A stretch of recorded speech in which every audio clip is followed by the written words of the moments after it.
I really need to get to work, but I couldn't help but take a moment to make a quick video in response to a tweet that I posted this morning. Hopefully that makes sense. Here's the tweet I posted this morning. I said, this morning, news pundits on Morning Joe were puzzling over how Franklin Graham could be such a faithful promoter of that Antichrist Donald Trump. Why is that surprising? Graham has always been hateful. For example, in 2002, he said Islam is, quote, a very evil and a very wicked religion.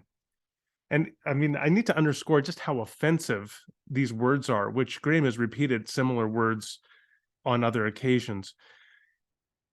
In the same way that Christianity is definitive of Christians, right? It's core to their identity. So Islam is core to the identity of Muslims. To say that Islam an sich in itself is evil is equivalent to saying Christianity is evil, and thus that Muslims are evil people by implication, which would be like saying Christians are evil people by implication. It's a profoundly offensive, objectifying, dehumanizing statement. Well, the comment received this response from a fellow named Jerry online, who I assume is a Christian. Jerry took issue with me. He quotes Graham in his string of tweets, and then he says, are you suggesting that Islam, the so-called religion of peace that was started by a racist white man and had black slaves, called black men raisin heads, had multiple wives, was a pedophile who married and had sexual relations with a 9-year-old girl, who demanded the violent subjugation and murder of anyone who refused to convert to Islam, and is revered by Muslims as the standard of living, isn't a very evil and wicked religion? And then he includes his footnotes for his tweeted factoids. And so the clear implication here is that Jerry wants us to think that Islam is indeed an evil and hateful or very wicked religion, and thus we should agree with the 2002 sentiment of Franklin Graham. I'm going to leave the factoids to one side, and I'll let the Muslim apologists speak to Jerry on that issue. I want to speak to him on some other issues here. The first thing I want to point out is, by this logic, Judaism is a religion of hate, which is also very wicked. Just consider some of the issues or some of the actions that are attributed to the key founders and exemplars within Judaism. Let's talk briefly about Moses, Joshua, and King David. Moses in Numbers 31 commands the slaughter of civilian men and women and boys, small boys. The only people he spares are the virgin girls who are to be kept for the army. Now, I just posted a video at length discussing this issue, and it is a profoundly morally problematic issue. It's not only mass killing, genocidal mass killing, it's also kidnapping and human trafficking. And it also, as I argue, it sets up the grounds for the sexual assault of these young virgin girls, most of which who had been in their post-pubescent mid-teens. That would have been the age before they were married off, when they were still virgins. So 15, 14, 16 years old. The text says that they were given a month to mourn before they were going to be forcibly married off to Israelite soldiers. And the point I made is, within that kind of traumatic situation and power differential, a person cannot meaningfully consent to be married to a soldier who just killed her entire family. So this sets up the grounds or context in which sexual assault, rape would occur. Those are just some of the details that arise out of Numbers 31, which was commanded by Moses.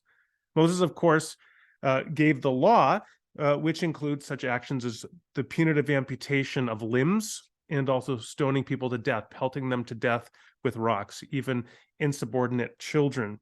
Then we have Joshua. Joshua is active in carrying out both genocide and ethnic cleansing of civilian populations. I'm not going to go into that here. I've, of course, written an entire book on this topic. I'll just point you to Deuteronomy 7, to Deuteronomy 20, to Joshua 6 and 8. And you could also, in a supplementary way with respect to Samuel and King Saul, you could look at 1 Samuel 15 for similar actions undertaken against the Amalekites. And then David. David was lauded by the population as a great leader because he had killed the tens of thousands. So he was praised for engaging in acts of mass killing. When we read about David and he's about to invade Nabal and kill him and slaughter his family, and seize his land, David sounds a whole lot like, as one of my biblical scholar friends said, a petty warlord. David, of course, had multiple wives, and in his old age, he slept in bed with a young virgin girl, a nubile girl named Abishag. So those are the people, Moses, Joshua, David, which are pillars of the Jewish religion.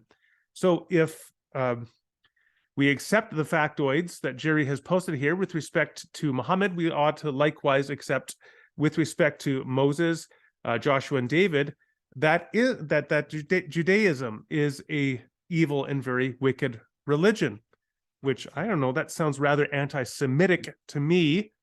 And of course, also, if Jerry is a Christian, which I assume he is, then it also entails that Christianity is founded on a religion which is very evil and wicked, which I suppose by implication makes Christianity very evil and wicked as well.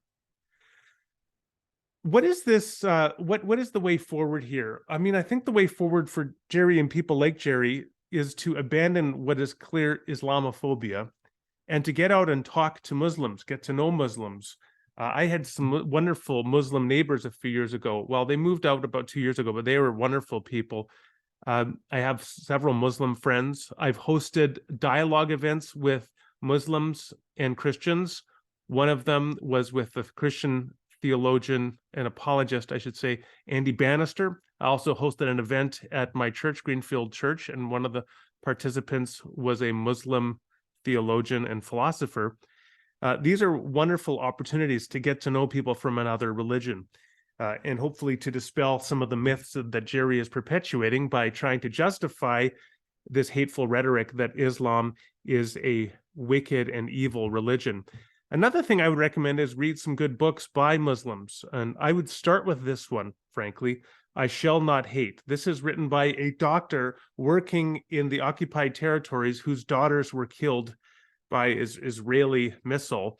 And he says here, as you can see on the cover of this book, if I could know that my daughters were the last sacrifice on the road to peace between Palestinians and Israelis, then I would accept their loss. And this is a plea for him to break the cycles of violence and hatred and retribution and to learn to love and to forgive. And so I would say to people like Jerry, don't repeat these Islamophobic talking points. Get to understand Islam as a real religion and don't be a hypocrite. Because if you're going to invoke these kinds of criteria against Islam, then as the saying goes, you are hoist with your own petard because you likewise implicate your own religion.